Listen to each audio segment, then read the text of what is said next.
Hello, everybody. Welcome to the Acid Wash Anime Podcast. I'm your host, Marika. This is my lovely co-host, Sydney. Hello. And together, we make up the bisexual supporting cast. Together, we make up the bisexual supporting cast. Congratulations. You made it through. Thank you. This week, we're coming at you with some superlatives for the cast of My Hero Academia. It's June. And in the United States, which is where we live, it's time for graduation. So I thought it was appropriate. But first, I have a story to tell. Oh. And I've been sitting on this for like a week and a half. Oh. And so I just want to like acknowledge the self-restraint I've had to just not tell you immediately after it happened. Yeah, you haven't even like hinted that you had a story to me. I know. I fake fanned myself so hard about a week and a half ago. So I was at work. Mm-hmm. And I was getting something from the kitchen, and there are two chefs that work the lunch time that I'm also there for. One of them is older. He's like in his early 40s. He's like 41 or 42, and we get along really well. I joke that he's like my favorite coworker. We joke around a lot together, and he's overall really awesome. And then there's a younger chef that's maybe around my age, probably a little bit younger, like early to mid 20s. Mm-hmm. Also really cool. I like most of my coworkers. I just don't know him as well. And so they're both in the kitchen. The younger one is kind of off to the side. I'm not when you're like focused on your own thing, like you don't really notice who's around you or what's exactly is happening.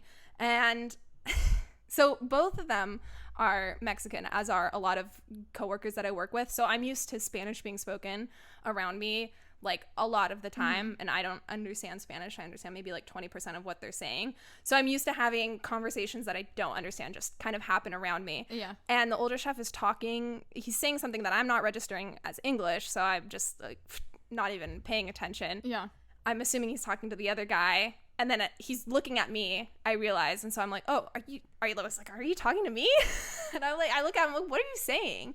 And he says something again that my brain's still like, what? And he looks at me, he goes, have you ever seen Demon Slayer? Oh my God. And it's like my brain retroactively clicked. And I was like, oh, you're saying Tanjiro. I go, oh, Tanjiro. What? I know. Dude, literally, what? And I was like, oh, Demon Slayer, yeah, okay. And I asked him, I was like, oh, have you seen the movie? Because we had just seen the movie at this point, like 2 weeks before that. He's like, no, I'm just watching the show. And then the younger chef overhears us, and he looks at me and he goes, oh, you watched that? And I'm like, oh, no. Like kind of. So for people who might not have watched our 0 episode, which was a review of the Demon Slayer movie. Mm-hmm. Exclusive on YouTube. Mm-hmm. We saw the Demon Slayer movie. We liked it. We have not seen or read anything of the Demon Slayer show or manga. And so they just kind of start talking. The younger chef's like, oh, who's your favorite character? The older chef is like, Tanjiro. And I was like, nah, it's all about Inosuke. Like, thank God, the one character that I could, like, fucking remember the name of was my actual favorite character from the movie. And the younger guy's like, yeah, and Inosuke, he's, like, the best. And we have, like, it's like a bonding moment over this.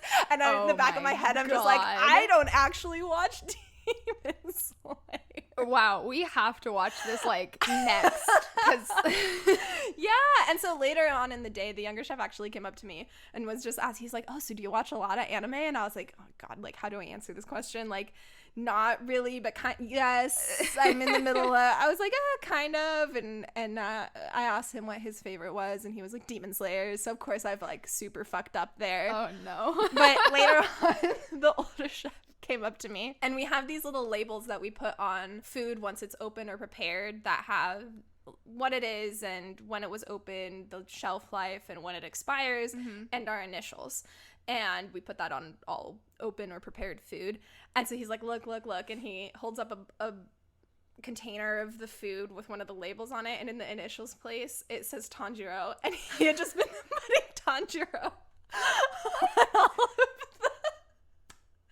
on all of the expiration date labels. I don't know. dug yourself quite a hole here. Now sometimes he looks at me, he's like, Tanjiro, and I'm like, Inosuke, and I God. have like this whole like inside joke about a show that I haven't seen. But You've only seen the movie for it. I've only seen the movie for, but me and the younger chef did have like a bonding moment where we were like, yeah, the movie, like it really made you feel something, you know, and the older chef was like, no spoilers, you know. Oh my gosh. So what was he saying? Was he just saying Tanjiro and then you just like clicked out of the conversation at that point? Or was he like pretty saying... much. I think there might have been something there, like a phrase that ended in Tanjiro, but yeah, that was my... Also, can we just like point out that he just was like, do you not like, have you ever talked about anime previously? He just immediately pegged you as someone who watches Demon Slayer. No, I think he was surprised. Yeah, because I was like, oh, Tanjiro. He's like, oh, you know what I'm talking about. And I'm like... So he was just bringing up this anime to his coworker. Yeah, I mean, with zero context. To be fair, this was also the guy that was like, oh, have you ever heard of the egg theory? He's like, the reason I know about the egg theory, the world is an egg. Episode 1 that we talked about. Episode 0, I think. Oh, no, it was in our favorite. Oh, yeah. It was our favorite animes because I brought up Shugo Kai, yeah. Yeah, so this is to say, he was the one that like introduced me to the egg theory, the whole world is an egg. And like, he was like, what do you think about that? And I'm just like, I'm really He sounds like an absolute hoot. He makes every shift fun. That's awesome. Anyway. Oh my goodness. Wow. Yeah, so that is my little like intro story about how I am now a covert non-Demon Slayer fan in the workplace. Incredible. So we're like super locked into watching this pretty soon. Yeah, it has to be your next choice. My next choice. That's not how this works. I think that we're probably going to finish Full Metal Alchemist before we finish Cute High Earth Defense Club Love. I don't know. And Love. And love. All right. Should we jump into some superlatives? Yeah. Yeah. Do you have any thoughts about like what the process was like, or? It was interesting because there were some characters that I felt fit a lot of them, and I was like, oh, it could be this one. It could be this one. This could also be this one. But like we couldn't do that because one of the rules was we couldn't repeat a character. Right. So we have 15 categories, no repeats, and one of the categories has 2 characters in it, and so that is also no repeats on those. Yep. So yeah, and then there was some categories that I was like, wow, there's one character that could fit like so many of these, and then there was a couple characters that I was like, or a couple categories that I really struggled with, but I came up with a list that I'm happy about. See, I felt that way about Denki. I felt like he could go into like every I also thought it was I was like, man, Denki could be class clown, or like, oh, spoilers for some of the categories, but yeah, there was like, I was like, man, Denki would fit this. Denki would also fit this. He'd fit Denki would fit this. Yes. Like, yeah, so like really like Kaminari Denki is the superlative to beat all the superlatives in this. Yeah, honestly, but I also found out that it has to be comments that I leave on people's TikToks because I don't know where else I would be typing Denki's name enough times for Siri to want to automatically all caps lock it. Every time I write Denki, it automatically changes it to Denki. You were screaming about Denki on TikTok, I guess. So. Honestly, it's probably... I don't remember her username. PG Cub. Great TikToker. Yeah. Go follow them. Very funny. Lots of MHA skits. Just broke 100,000 followers. Really? Wow. When did we start following them? Ooh, I don't know. Below 10,000. I think maybe around 5,000. Nice. Wow. Look how far they've come. I know. We're like the OG fans. Anyway, yeah, let's just get into it. Any more observations? I feel like I'm just gonna start talking about it. Yeah. So let's start with the double character. Yes. First category is cutest couple. So who did you put for cutest couple? I put Deku and Araraka. Yeah, I feel like that's the classic choice. I just had to let my little rare pair heart sing, and I put Ida and Kami in there. You put Ida and Kami. I read one fic one time that had them as a background couple, and I was like, it wasn't even like, oh, they're a background couple in this fic. They literally played like 1 second of notoriety in the entire fic. Like they were background couple, and I was like, wow, I love this. And they're not super popular on AO3, which is unfortunate, but I still, the idea of them makes my little heart sing. Nice. My runner-up was, again, with Rare Pair. I thought you were going to say this one for a hot second, but Ojikami. Oh, yeah. Yeah, but again, I just felt like Denki fit better elsewhere, and also, like, even though they could be so cute, y'all. I am not kidding about this rare pair. I will die with this ship. Ojiro, Kaminari for life. But I just felt like again, like Deku and Araraka, like you said, like the classic. Yeah, Deku and Araraka were couple. I definitely considered putting them down because they just are. They're both cute characters, and they have that kind of vanilla, adorable vibe. Yeah, very, very soft. And very realistically precious. speaking, if My Hero Academia had a superlatives list, I feel like they would end up cutest couple. So I know I should have said this in the rules, but we are also not limiting ourselves to just students. Any pro hero, teacher, regular Joe, whatever, League of Villains character, they could all make the list. The only confines are the My Hero world in general. So who is your class clown? My class clown is the man himself, Denki Kaminari.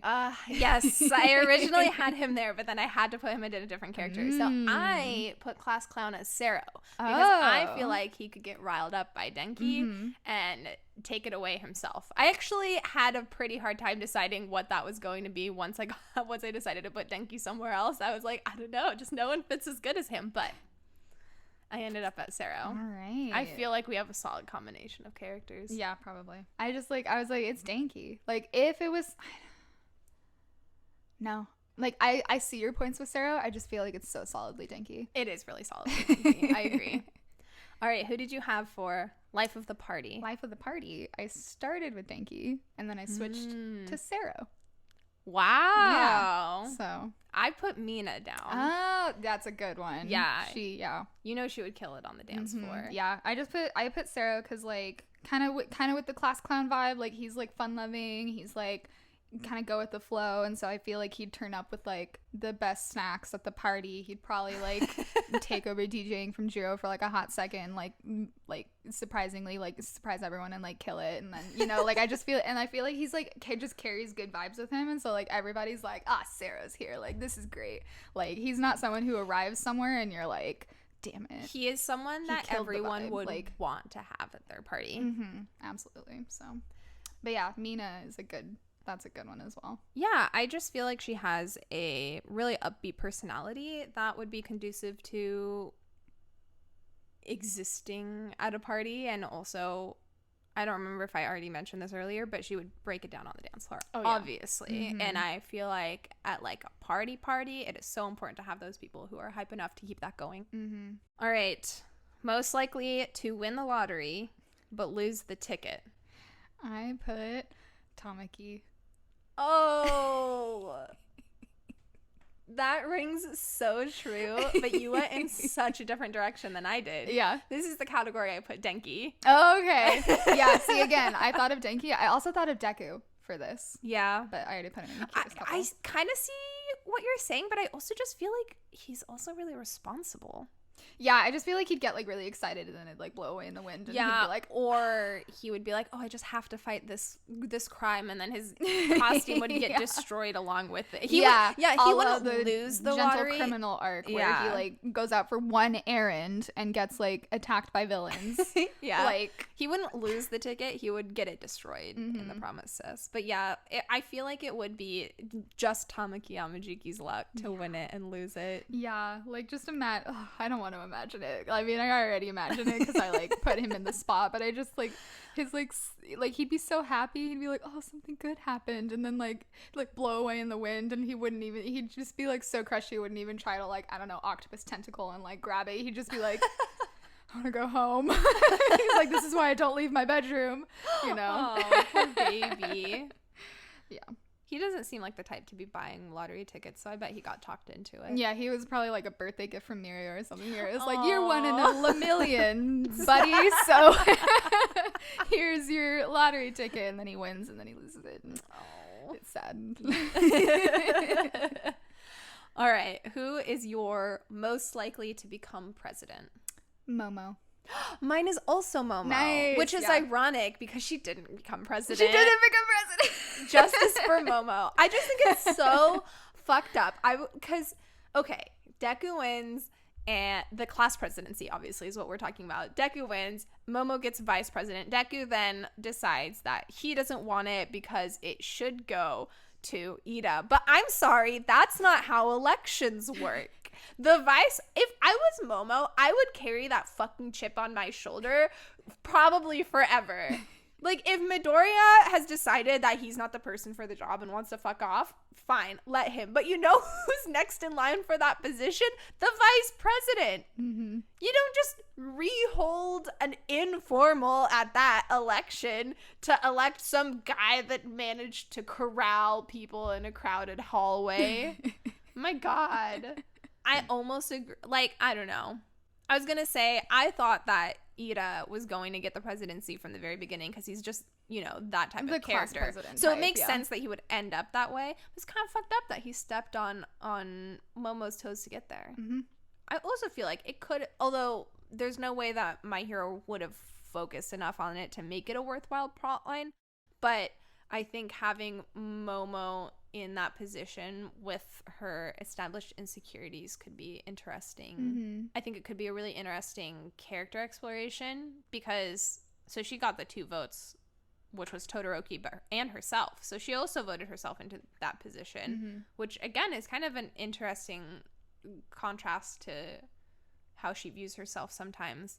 So, I mean, if it was Momo-centric, that could be a really interesting figuring out how she feels about herself and the internal struggle and her own self-worth. And I don't know, there's probably a fic idea in there somewhere. Yeah, but alas, she got stepped over. Yeah. R.I.P. Ran over, more like. Yeah. With Ida. With Ida's engine. You think that's like, because they hold meetings, right? So her and Ida probably have to talk shit out. That's kind of a funny duo to think about. Yeah. Do they even have like any of the other like secretary or treasurer? I don't think so. Probably not. So it's just the 2 of them. Or do they meet with like the other presidents and vice presidents of the other classes? I have to imagine that that probably doesn't exist because they would probably, because it's a class. Oh, so yeah, because like usually has it. Mm-hmm. Yeah, what there the probably fuck is isn't the point of a class president, honestly? Yeah, because like typically I only watch anime, but typically in animes there's like a class rep. Yeah. From each class, but then there's also like the school's student council. Right. And so, yeah, having a president and a vice president for each class kind of takes over the student rep role, I guess. Yeah. And then, but is the class rep for each class, or is that for each like grade essentially? Each class. I'm pretty sure. I don't know. Again, all of my knowledge comes from anime, which doesn't really go into I'm just osmosifying culture from it. Right. Very it doesn't poorly. go into specifics and also might not be the most accurate exactly. representation So of who it. the fuck knows? Not me. I am a white girl in the United States. So I do think that eventually down the line, Momo would be the type to actually become president. Mm-hmm. And you know what? She's the type of person that I would want to see president. Momo 2024. If only. All right. Who did you put down for best dressed? Okay, this was one that I struggled with for a little bit. Okay. Because my first instinct was Mina. At first, like, I was like, I feel like Mina, like, could be stylish. But I wanted her somewhere else, first of all. But also, her hero costume is fucking ugly. It's so ugly. So I was like, even though I feel like she has, like good fashion energy, I don't trust her, and because of her hero costume. I 100% agree. Mm-hmm. So I couldn't put her there. And then my next thought was like Bakugo. I was like, I feel like Bakugo could be stylish, but again, like he has a good hero costume, but like he doesn't, like his average clothes, they don't fit him. He doesn't know how to wear anything that's not baggy unless Kirishima brings a suit for him. Like, oh man, I put Bakugo. You put Bakugo, and I literally, my thought was, I was like, he looked good in that rose suit. Kirishima, yeah, but he was the one that wore it. Is that? Yeah, I chose Kirishima. I chose Kirishima for best dressed because like he brought both suits. Him and Bakugo were the best dressed in 2 heroes in the movie, and then in my opinion at least, and then his hero costume, it looks good. I mean, I could do without the like weird skirt thing, and again his pants are baggy. Topless. What are you talking about? Okay, but it like suits his vibe and whatever. Anyway, but I just feel you just like that he's topless. No. But like, and my other thing was that I also felt like it could be Todoroki because he has the money to be well dressed. Yeah. But he also doesn't have any sense of style whatsoever. No, like his first hero costume, exactly, absolutely the worst. And even his second hero costume is just a jumpsuit. So again, like I wanted it. I was like, oh, maybe it's Todoroki, like rich boy, like fancy suits, absolute like top tailor. That was my thought. But I had Momo as a consideration for that category, and that was also kind of my thought, was like rich people things. Yeah. But no, I think it's Kirishima. I think Kirishima is the best dressed. I don't think Kirishima is that well dressed outside of the suit thing either. So I think you're falling into the same fallacy that I fell into. Only I think Bakugo's hero costume is better than Kirishima's. Oh yeah, his is great. Oh, and then that was another thing. I like considered Sero for it because like his hero costume is good as well. Yeah, I think Sero has probably one of my favorite hero costumes of Class 1A at least. Yeah, so I considered Sero also, but I went with Kirishima. Yeah, it is hard to decide when everyone is pretty much either in hero uniforms or in class uniforms the whole time. You don't really get a sense of people's like individualism personal style. Mm-hmm. Yeah. So I think that's part of the reason maybe why we struggled so, because I also struggled a little bit with it. Because yeah, I totally agree. I had the same thought of Todoroki. He should have the money to be best dressed, but he's just not. He's not. He's not unless someone is dressing him and like using his money for him. Yeah, but I stand by Bakugo because all right, I respect that. All right, who do you have for best shoulder to cry on? Okay, this is one of the, so I mostly went with students, but this is one of the few that I didn't do a student. Oh, interesting. And I did Fat Gum. Oh, that's such a good choice. He's such a good mentor. And he would literally be a good shoulder to cry on. Be like the softest, best hug in the world, probably. Yeah. Like, wow. I went, again, kind of an opposite direction. I put Tokoyami because I feel like sometimes when you're upset, you just want someone to match your energy. And I feel like Tokoyami would be like, yeah, let's revel in the darkness together, my dude. Like he'd put on the music you'd want to hear. He'd have the right vibe. He would let you feel your emotions.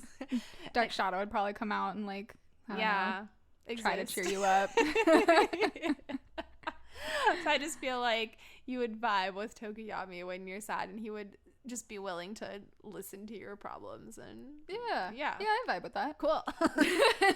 Most likely to be a reality star. Okay, this one I really struggled with. I kind of have two. Oh yeah. I kind of cheated. I was like, you cheated. I was like, I have two, and I want to use both of them. Oh my goodness. All right. Well, I was struggling with this. I considered Mina. Again, I wanted her somewhere else still, because I just feel like she has the personality to like want to be a reality star and like kind of crush it as a reality star. Another thought I had was Todoroki, if there was like a Keeping Up with the Todorokis type show and he was just like a famous reality star by byproduct. Such a funny thought. Yeah, without all the like, you know, like familial like abuse. If they were just bad, like not a great family, but like not like Also, abusive I feel like family. That's totally something Endeavor would do to try to like boost his hero rating. Be like, we need to get it behind the scenes. Yeah, you totally couldn't do it with their mom and like the social care facility and everything. But yeah, like implied child abuse and spousal abuse aside, they could have a show and like it'd probably like.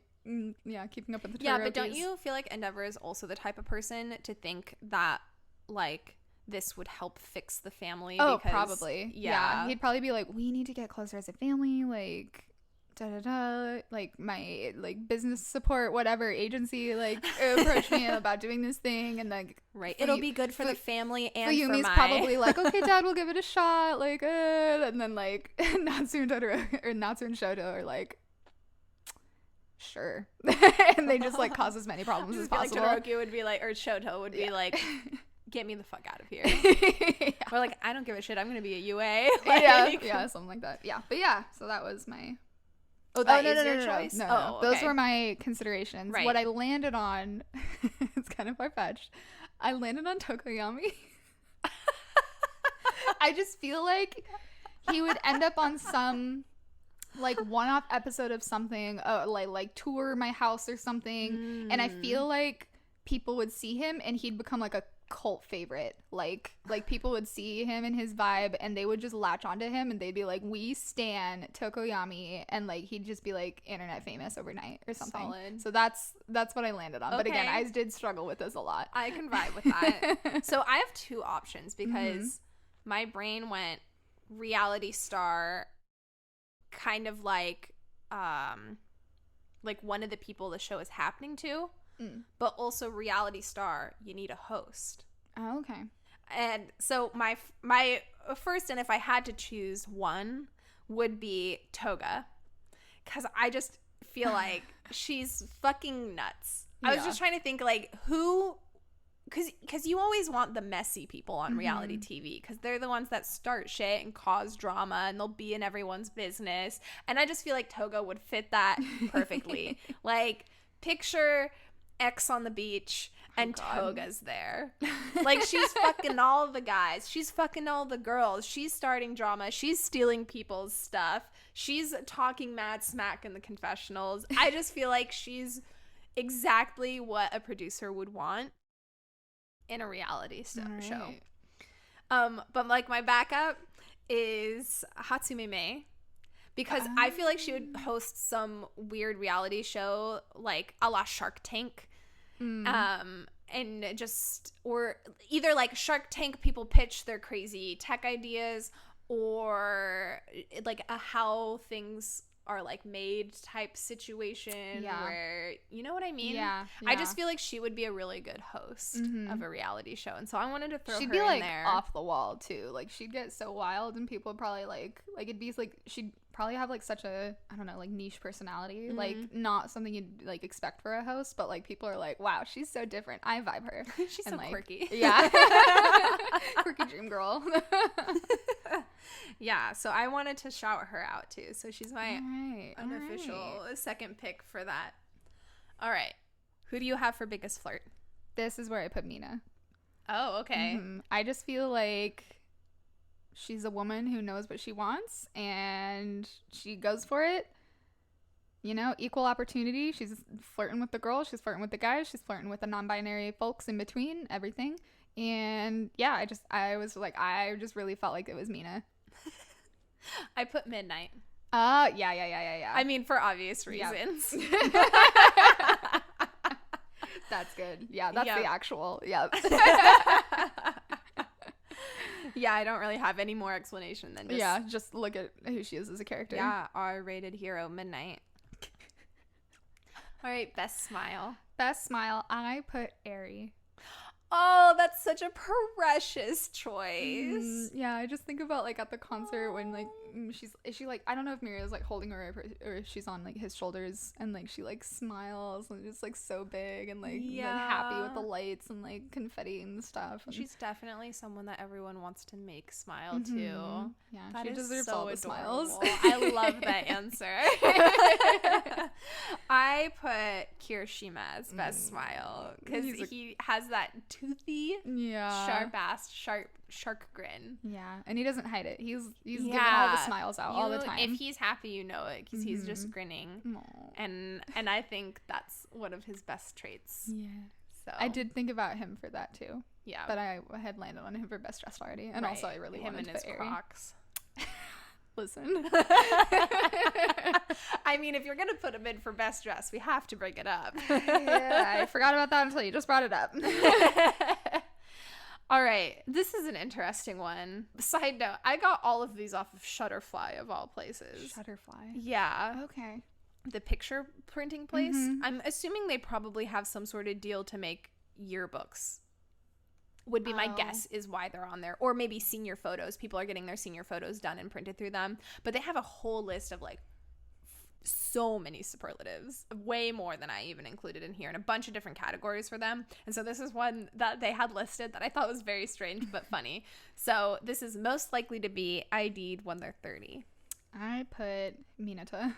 Yeah, that was my first thought too, but then I didn't want to acknowledge him. So yeah. So I kept him off my list. I went through that crisis as well, but also I was like, it's Minata. I put All Might just because I feel like he has, you know, his like All Might big persona, but he's also Skinny Might. And so I just feel like he just get ID'd, and when the ID happens, it'll be the whole, I don't know, this picture doesn't look like you. Oh, yeah. Situation. So I thought with the discrepancy of how he looks sometimes that I like that. That's out of the that. box there with the thinking there. Yeah. I like that. Because Minetta's the obvious choice.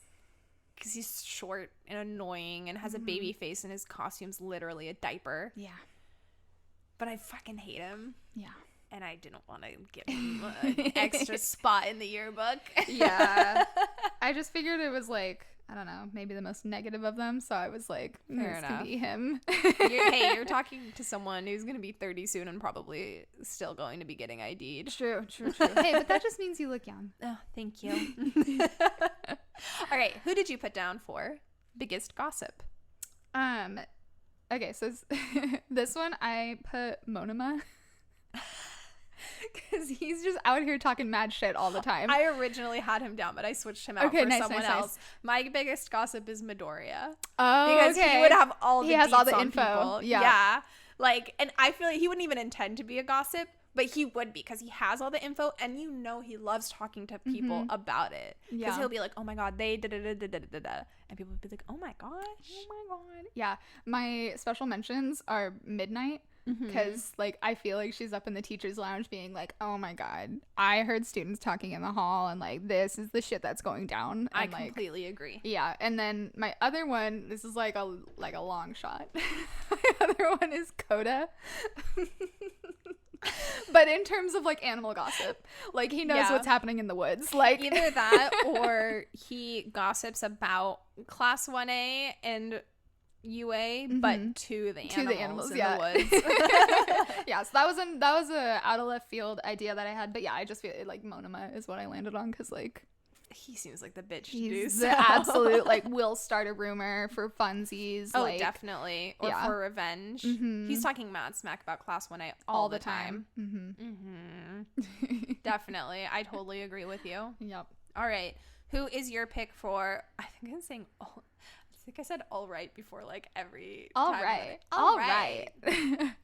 Who is your pick for most likely to be late to class? I picked Aizawa. I also picked Aizawa. Because he's sleeping in.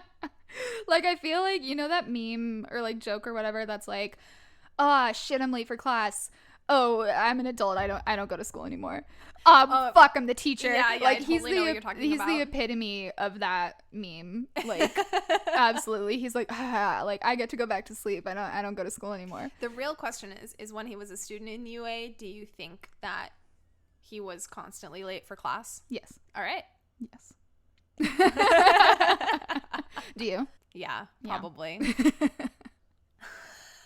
Yeah. I think well, I don't know. I was going to say he probably had to be dragged out of bed by like Present Mike every single day, but they didn't have the dorms back then. That's true. Which I always thought was stupid anyway. Yeah, the dorms, when we were watching it, we were like, why don't they live in dorms together? And then they added dorms, and we were like, wow, they should have done this from the beginning. Well, because they talk about how UA is the #1 hero school in all of Japan, and therefore it would be attracting people from all over Japan. Yeah. So if you're going to have a school that has such a wide reach of students, why would you not create dorm housing? Because theoretically, students are going to come from all over the place, and what, their whole entire family's supposed to move and relocate there? No, you send them up in a dorm, or like I guess they're setting them up in apartments by themselves, or like a foster family. Not foster family, but like, you know, like exchange family, like host family. That's what I meant. I don't know. Type situation. Is that a thing that people do? I don't know, but I feel like that, like if you weren't gonna have minors living by themselves. I don't know. Minors living by themselves is fairly prevalent in anime. That's true. I like don't mostly know by themselves. if that is actually. I mean, it's probably not as prevalent as it is in anime, just because like a lot of times if you are dealing with characters in high school, you don't want their parents around just because it complicates things. So I understand narratively why that would be the case, but I do wonder. So I'm sure it's more popular in anime than it actually is, but I wonder if like culturally that is a more accepted thing in Japan, having your kid live in an apartment while you go on like a business thing for 6 months or something like that. Like, I feel like that's not really a plot point that you ever see in US media. Like, there's not usually a parent that's leaving for like months at a time and leaving their kid alone in an apartment by themselves. But I feel like that does happen in anime like decently frequently. So I wonder if that's like a more accepted thing, or if we're just being influenced by the fantasy of anime. But yeah, I always just thought that was weird in the beginning. I was like, why is there not dorms for this school that literally has a national reach for their program? Yeah, so he was absolutely late for class all the time. If, like, they weren't living in dorms and Present Mike wasn't there to, like, be his alarm clock. Unless he, like, went over to Aizawa's house every day and was like, beep, beep, motherfucker, it's time to go to school. That's kind of presuming that they live near each other. I mean, they had to go to the same school. Like, who knows? Like, we were talking about with the living situation. All right. Who is your best to introduce to your parents? This goes to Ojiro. Oh my god, it goes to Ojiro on yes! mine as well. yes. Okay, like, I had a thought for a second that it would be Ida, because, like, you know, like, nice family, well-behaved, smart, but, like, proper. Yeah, but I feel like he's just a little too much. Yeah. And so he'd be a little overwhelming, even though he's, like, a great guy. But, like, Ojiro, nice, well-mannered, respectful, calm. Yeah. I feel like Ida would get too stressed out. Like, his like slightly overwhelming personality aside, I just feel like he would get stressed out, and then those overwhelming aspects of his personality would be magnified. Yeah. And he'd just constantly be in this super like he'd probably like think he did like one thing wrong and then like freak out for like 10 minutes apologizing and like et cetera, but no, Ojiro, what a gem. And Ojiro's also, I feel like he would be really good at making conversation as well, because I remember when they were doing the sports festival arc, and when they were in the final leg of the tournament and everyone was fighting, like, he was talking with Deku. Like, he was one of the first people to like approach him and ask him about his like notebook and what he thought and stuff like that. And so I feel like that would translate very well to a dinner conversation with the parents, and it's all, oh, what do you do for work, and how does da-da-da-da-da. And I think he's really good at engaging with people's interests, and so he would be good at maintaining a genuine feeling conversation. He's just a good boy. Yeah. He's so good. He's really sweet, really dedicated to his studies, and doesn't give off any like weird vibes. Yeah, like everyone says, he's normal. He's a normal guy. Right. My runner up to this was Uraraka, but I also thought she would be a little nervous, and that might reflect negatively, but I feel like she would still be better than Ida.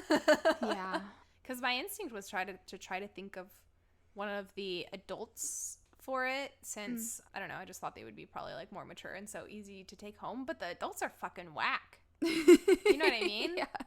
You've got Present Mike, Midnight, All Might, who's puking blood every 5 seconds. Right. Could you imagine trying to take Gang Orca? Your parents? No, I mean, like, I could imagine taking Gang Orca home, but you're like, yes, this is my 8-foot tall whale boyfriend.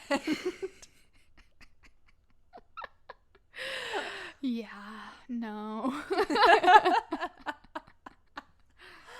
No. All right. Who is your choice for our final category? Wow, we've been like blazing through this. I'm not gonna lie, I didn't know how many to put on here, and I thought 15 would be pushing it, but this might be our shortest podcast yet. Whoa.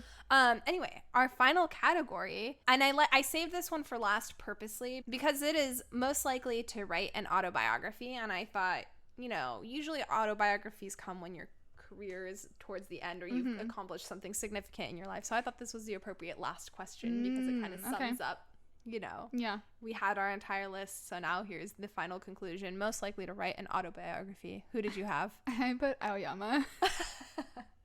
I feel like he would write multiple autobiographies about his life because he just feels the world needs to know about how incredible he is. You know, I could totally see that. I put Monoma here. Okay, yeah. I thought about, honestly, for very similar reasons. Yeah, I thought about Monoma. I also thought about Deku, just because Deku takes notes about literally everything, and so but I feel like it wouldn't be an autobiography in terms of like he would sit down and write it. I just feel like someone would like take all of his notes about everything in his life and just publish it as an autobiography, since technically like he wrote all this stuff. Got it.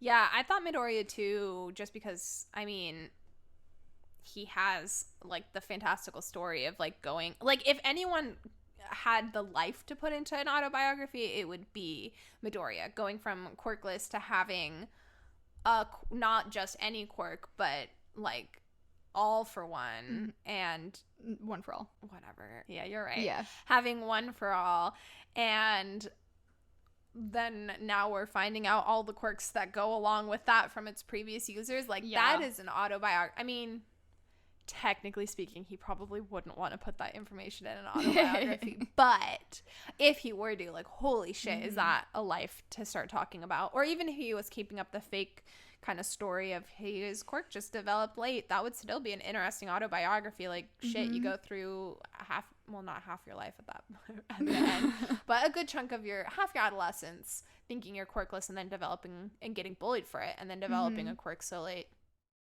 But he just doesn't seem like the type to write an autobiography. Yeah. And Monoma definitely does. Yeah. And so does Aoyama. Yeah. Two loud, self-centered blondes. Yeah, that truly don't know when to shut up sometimes. They really don't. And they both think of themselves as self-important enough to do that. So that wraps up our superlatives. Any final thoughts? It was fun. Yeah. At first I was stressed out because I was like, oh my gosh, how am I going to sort the characters into this? But once I started slotting them in, then I was like, oh, and this person would fit you that gotta one. slot the obvious ones in, and then fill in the rest. Wow, so you start and then you keep going. Yeah, is your advice for doing this? I guess. But I did switch stuff around a lot because I wanted to put Denki so many places. Yeah. He's just a versatile boy.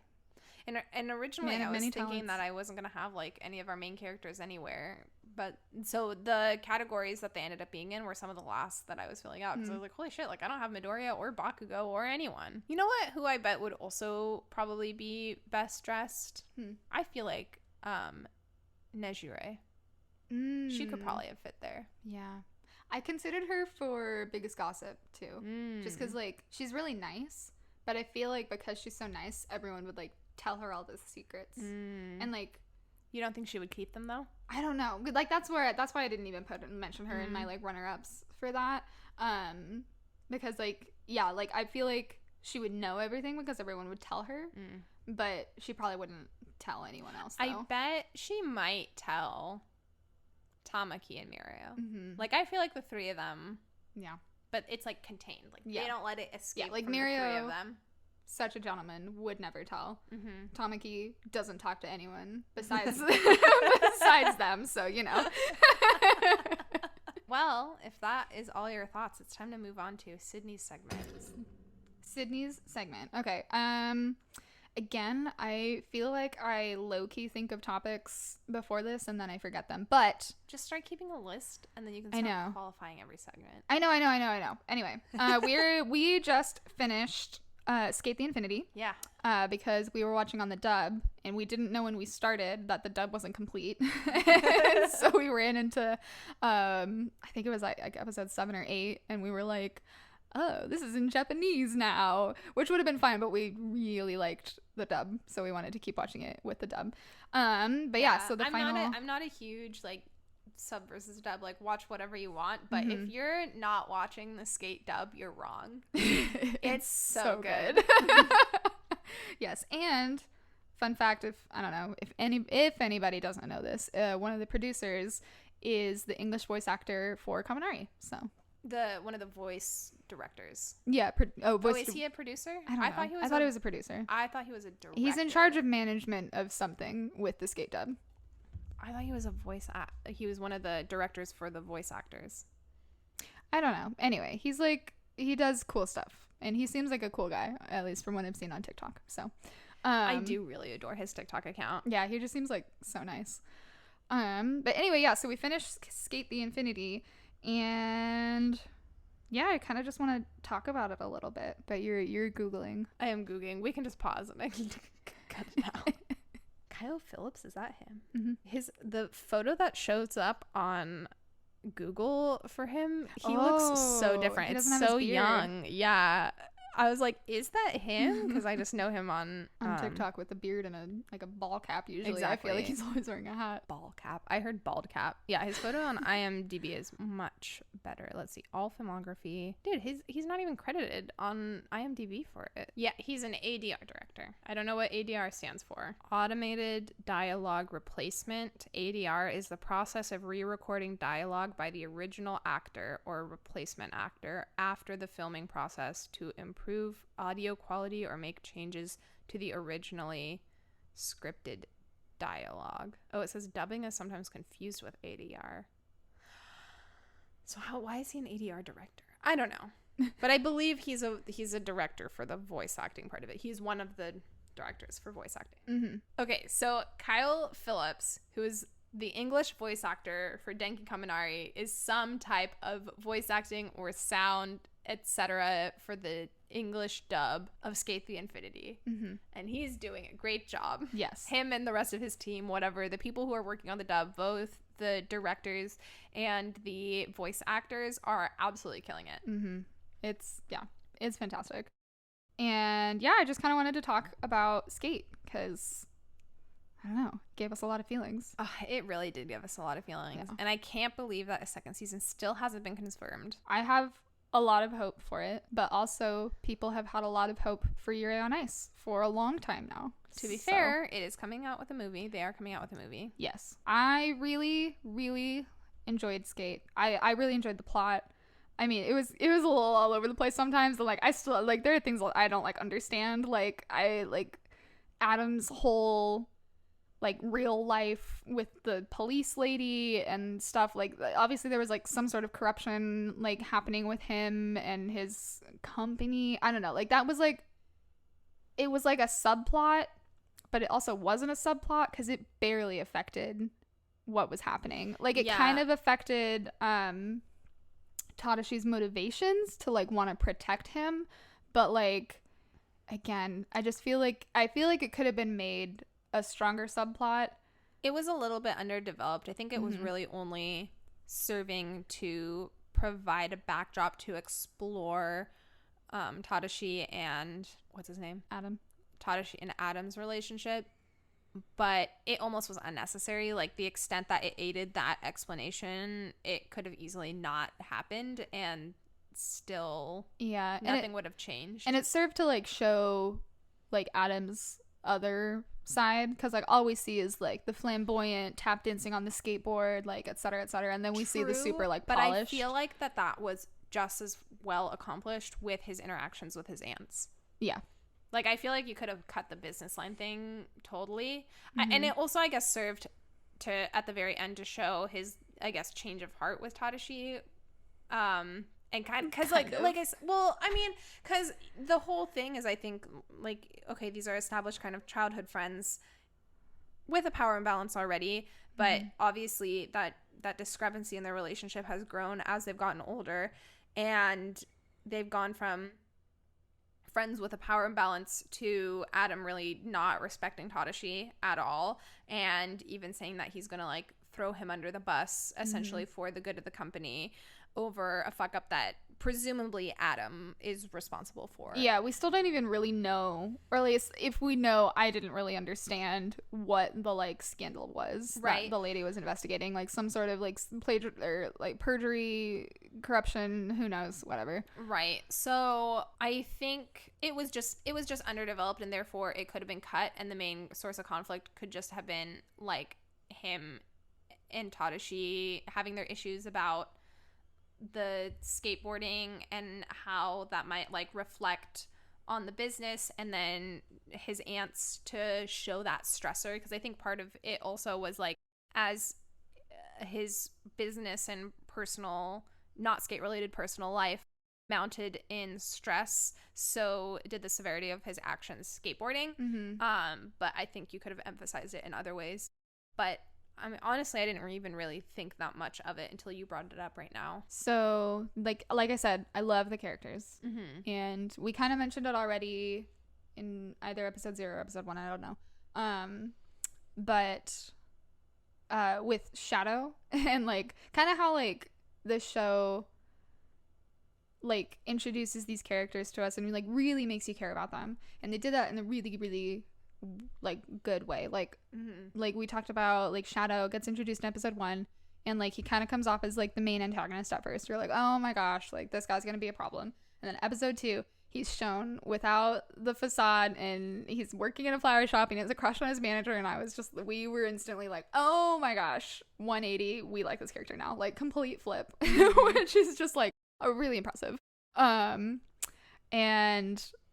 like Reki and Longa, of course, are just the biggest sweethearts. They're so cute, and they're like whole like 4 or 5 episodes where they weren't talking to each other was so painful.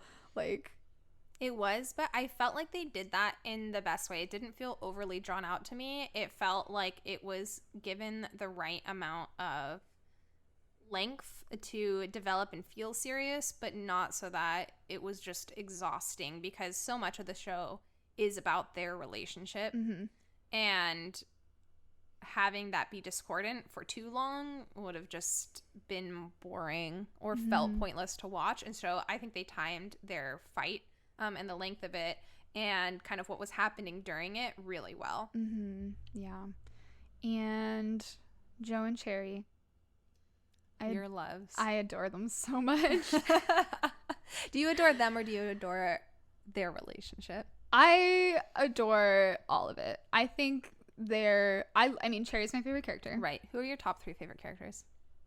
I don't know. There's like 8 characters. That's like There's more than 8 characters. We can name them right now. Joe, Cherry, Longa, Reiki, Mia, Adam, Tadashi, the skateboard shop owner, the Longa's mom, the I mean, Reiki's mom, if we want to go there. She's a character. Shadow. You missed Shadow. No, I didn't. I thought you missed Shadow. I'm already up to 10, so okay, I can keep going. Yeah, pull in minor characters. Newspaper lady. Stop. Okay. Top 3, Cherry, definitely. And then probably Longa's mom. She's amazing. She's so good. I don't know what it is, like well-written anime moms, which is like most of them, I just like get so emotional over them for some reason. Like I feel like it kind of started when we were watching Toradora, and Ryuji's mom is like, I she's love like her. Yeah, she's so good. Like she's single mom, like she is a little spacey, a little untraditional, like for like fairly non-traditional for a mom and like her job and everything, but she's like doing her best for her son, and she loves him, and like she like cares for Taiga with like absolutely no like reason to. Like she's just like, yeah, cool, like we can take care of you too, we can feed you, like etc etc. Like and so like it started with that, and then like we were watching My Hero, and Inko, Deku's mom, is like so worried about her son all the time, and she's like every scene with her, and she's like, oh, like that's my baby, like I don't want him to get hurt, and I'm like, oh mama, like this is such an interesting like thing for you to latch onto in anime as someone who doesn't want children. Yes, as someone who is like very anti-motherhood for myself.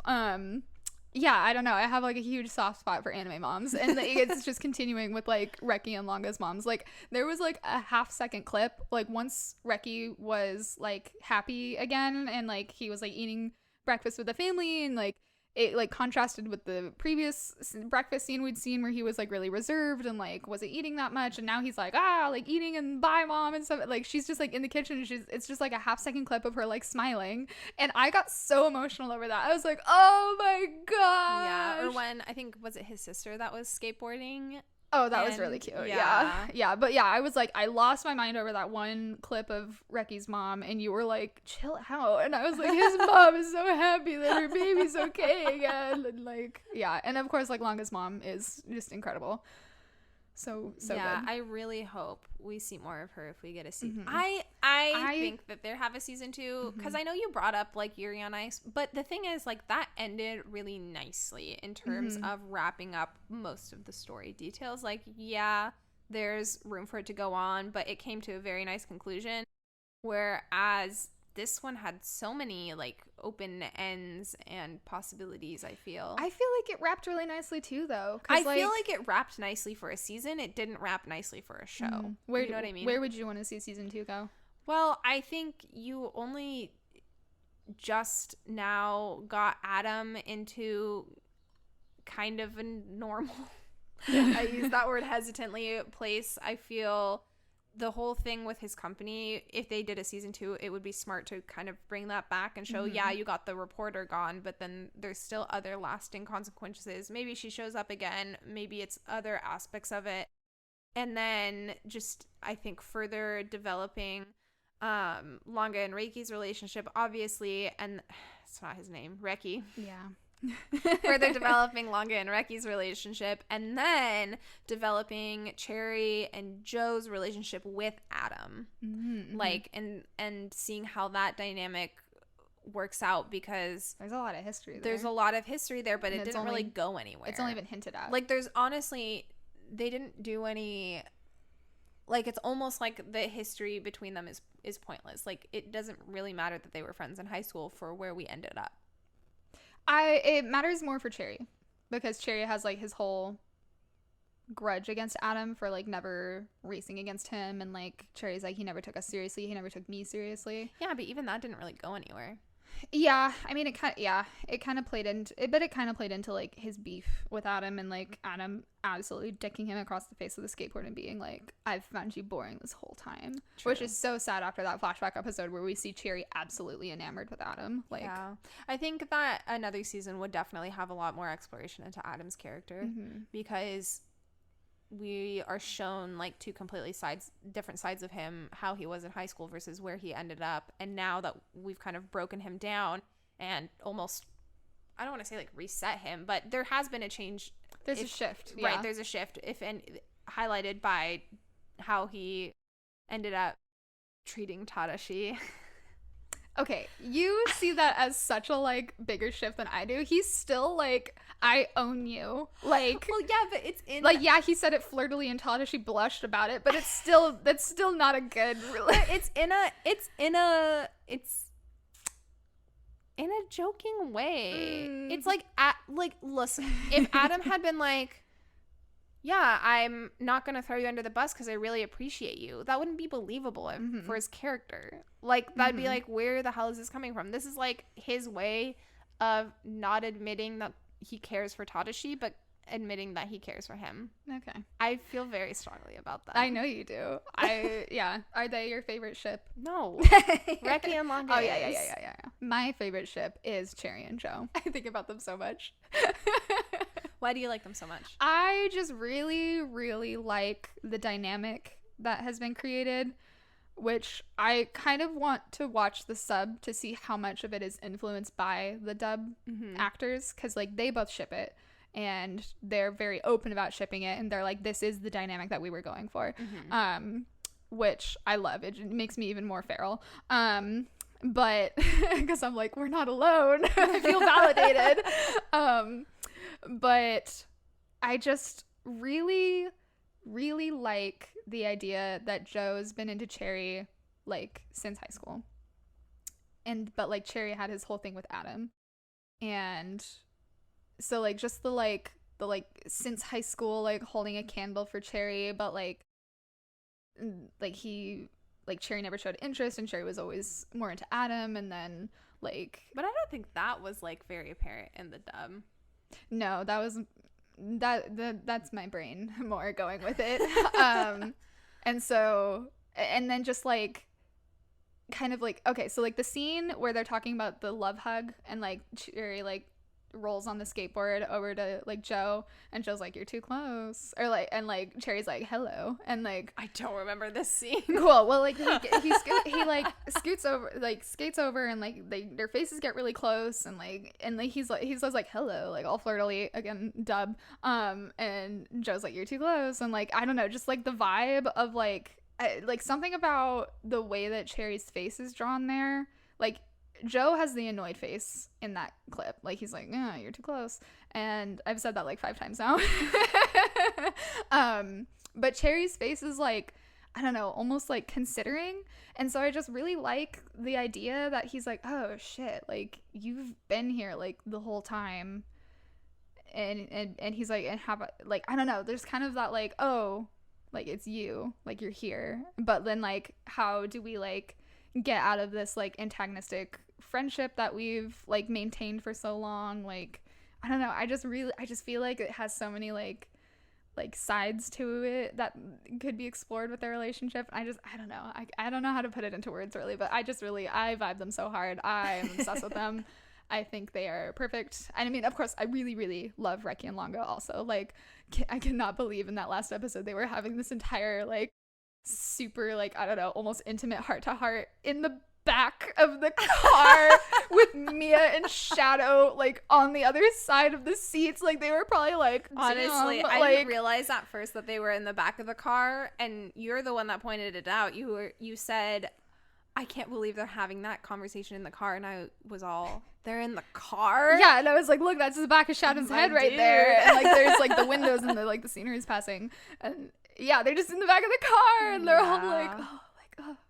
Like, I don't even remember what they were talking about, though. They were having, like, so many significant looks, and, like, gosh, wow. I just want a second season so badly. Just for them, so badly. And I'm just saying that we got the whole scene where Reki was like, let's take off the clip for the skateboard. Which, side note, they made this big fucking deal about like the clip and da-da-da, and they had it on, and then they're like, let's take it off, and then you aren't even gonna get a little bit of Longa struggling to do anything without the clip. Yeah, he like, just instantly starts on a super intense cliff race with Adam with no problems. It's like totally fine. Like, all right, what was the point of the fucking clip? Like, it's not like training wheels where you take it off and theoretically you're able to balance. Now it's completely changes the physics of the board. But yeah.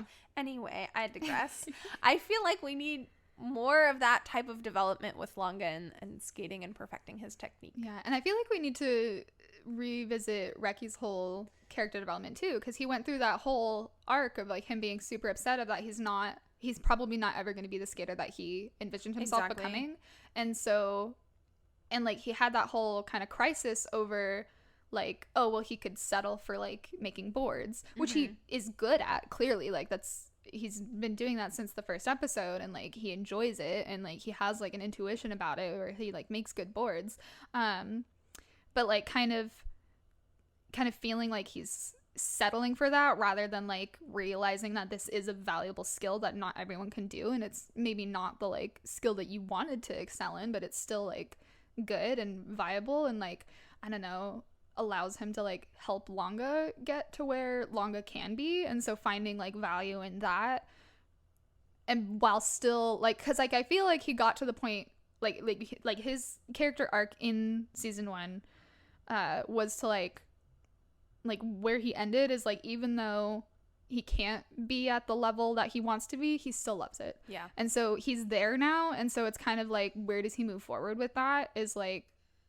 does he like actually explore like making boards as like a more viable like future for him? I think would be kind of where he should go next. Yeah, I totally agree. And then Longa, it's kind of like, you have this insane talent, like what are you gonna do with it? Like and then also kind of exploring, since he did beat Adam, like how that would play out next with Adam's kind of shift. Like, is Adam gonna like challenge him at every opportunity now? Is Adam, because like that's a huge pride injury. Like, he walked away in the rain, like all angsty, and so it's like, is Adam just gonna disappear now? Like, Adam, like the skateboard character, like, is he just gonna like disappear, or is he gonna come back as something else? Is he gonna have some like rebirth from a helicopter? I don't know. I almost feel like the next quote unquote challenger wouldn't be Adam, but it would be Mia, and that would be a good way to utilize him because he was underutilized. Totally. Like, he was came in and was supposed to be this character that was really amazing and great in this child prodigy, and then Adam showed up as like the actual big bad, and Mia kind of got shunted to this side. I thought we were going to get more conflict between his professional skateboarding career and the, what is it called? The slope? S. The S. Is it the S or just S? The course? It's just S. Yeah. Anyway, I thought that we were going to get more conflict between him having to choose between them or feeling pulled in a certain direction, or I don't know, something along those lines. But after he was introduced, once Adam was really introduced, he got pushed to the wayside and was just there almost. Yeah, he had his like race and then joined the found family and then was just there. Yeah. Afterwards. Like, he didn't really play a part. Right. After so that. I feel like instead of kind of rehashing Adam versus Longa again for a season 2, I would rather have where is Adam going from here and kind of have the next big competition or whatever, or development be maybe Mia finding his own way and becoming serious competition for Longa. I don't know, maybe Longa tries to break into the real skateboarding world, but it's Mia's turf, or I don't know. Nice. Yeah. Lots of hopes, lots of feelings. Yeah. Skate the Infinity. And it sounds like it's really popular. I was trying to look into how, because from what I hear, the anime industry doesn't really give a shit of how well things are doing in the United States. Yeah. So even if it's doing amazingly here and theoretically could be a bigger market, they're like, yeah, which is fair. Yeah, absolutely. But so sometimes it's a little bit hard to gauge things shows popularities, because obviously we live in the US. That is what we know.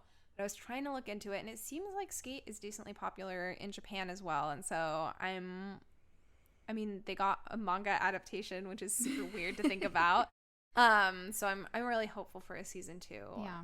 I hope that it doesn't lose momentum and it's able to maintain that, because I so want to know what happens. And I'm like hopeful that they follow through on the gay. Yeah. Because like it is the company that produced Banana Fish. That was really gay. So, and they don't have manga material that they have, like source material that they have to like stay loyal to. And I mean, it is when was Banana Fish, like the anime, created? 2004? Yeah, but like the manga was from like the 90s. I know, but I'm just saying, even like from 2004 to now is a big shift in attitude. Like, cultural norms and things. It's theoretically more of a possibility now more than ever. But again, I'm trying not to queerbait myself. I'm trying not to get my hopes up too high, but I do have hopes. But yeah, so that is it for Sydney's segment. Wow. What a short and abbreviated podcast we have created. Well, thank you so much for listening out there. We officially have a Twitter account now. It has 0 posts on it as of this current moment, but if you want to follow us, we're at Acid Wash Pod on Twitter. And I don't know, find our podcasts everywhere you can find podcasts, and subscribe and like on YouTube. It is time to toast. I want to toast to Kirishima's smile. Oh, that's a good one. I'm gonna toast to Matcha Blossom, because of course. What else are you gonna toast to? They live in my heart. I could have predicted that for you. Cheers.